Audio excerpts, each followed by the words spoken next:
warahmatullahi wabarakatuh. Perkenalkan, nama saya Nada Salsabila Ramadhani Said dari kelas 5C MIT Asalan Ambon. Teman-teman, pada video kali ini saya akan mempresentasikan tentang proses pernafasan pada tubuh manusia. Pada gambar ini ada organ-organ pernafasan pada tubuh manusia. Yang pertama ada rongga hidung. Rongga hidung berfungsi sebagai menyaring udara O2 atau oksigen dibantu rambut-rambut halus dan dilembabkan oleh selaput lendir. Yang kedua ada rongga mulut. Rongga mulut berfungsi sebagai terdapat banyak pembuluh darah, kapiler atau alternatif masuknya udara O2 selain di hidung. Yang ketiga, ada faring. Faring berfungsi sebagai menyalurkan udara dari hidung atau dari mulut untuk menuju ke laring. Yang keempat, ada laring. Laring berfungsi sebagai saluran pernafasan yang membawa udara O2 menuju ke trakea. Yang kelima ada epiglotis. Epiglotis berfungsi sebagai melindungi laring atau kotak suara. Yang keenam ada trakea.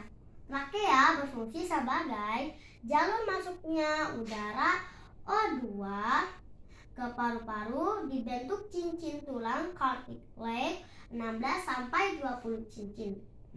Yang ketujuh ada paru-paru. Paru-paru berfungsi sebagai organ pernafasan atau respirasi atau sirkulasi udara O2 dengan CO2 atau bisa kita sebut dengan oksigen dan karbon dioksida dari darah atau peredaran darah. Yang kedelapan ada bronkus. Bronkus berfungsi sebagai mengalirkan udara ke paru-paru dan penghubung batang tenggorokan atau trakea dengan paru-paru. Yang kesembilan ada bronkiolus. Bronkiolus berfungsi sebagai terdapat di dalam paru-paru dan berfungsi menyalurkan udara ke alveolus.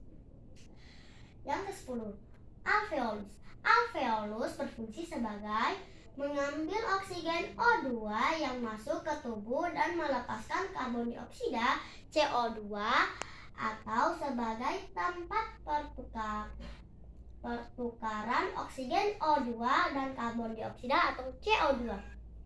Yang ke-11 ada diafragma. Diafragma berfungsi sebagai otot pernafasan bentuk kubah yang terletak di dekat bagian bawah tulang rusuk, tepat di bawah paru-paru atau dada. Teman-teman, saya akan menjelaskan tentang inspirasi dan ekspirasi. Inspirasi adalah proses saat udara masuk ke dalam paru-paru, dan ekspirasi adalah proses saat udara keluar dari paru-paru. Teman-teman semua, sebagaimana kita ketahui, Allah Subhanahu wa Ta'ala memberikan kita paru-paru sebagai pelengkap organ tubuh yang kita butuhkan. Paru-paru adalah organ tubuh yang sangat penting untuk kita hidup. Paru-paru bekerja terus-menerus tanpa henti dan tanpa disuruh oleh kita. Hal itu menunjukkan bahwa Allah Subhanahu wa Ta'ala Maha Kuasa. Kita sebagai makhluknya harus banyak bersyukur dengan melakukan kegiatan-kegiatan yang bermanfaat. Teman-teman semua, apabila azal akan menjemput kematian dan nafas sudah mendekati kerongkongan, maka itulah pernafasan atau respirasi sudah berhenti.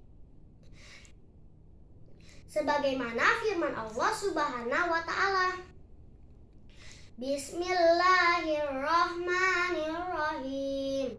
Kalla iza balagatit taraq wa qila man raq wa zanna annahu al-firaq wa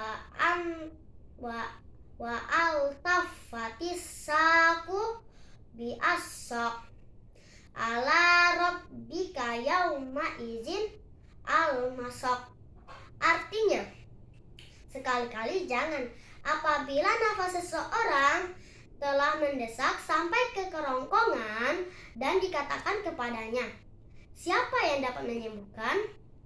Dan dia yakin bahwa sesungguhnya itulah waktu perpisahan dengan dunia dan bertaut betis kiri dan betis kanan.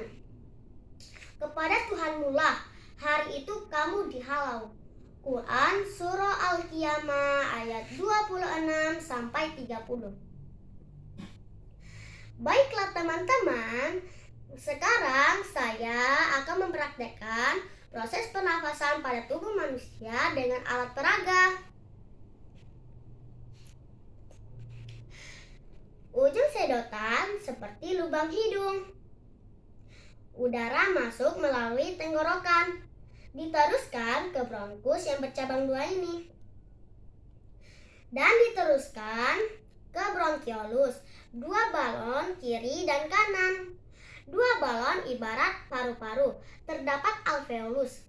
Alveolus adalah tempat bertukarnya udara O2 dan karbon dioksida atau CO2.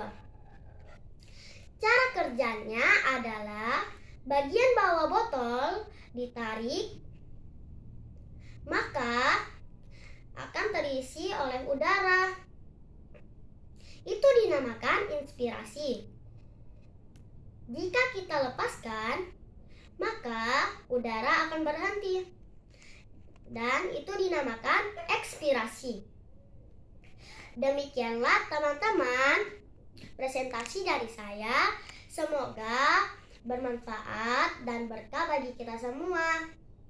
Wassalamualaikum warahmatullahi wabarakatuh.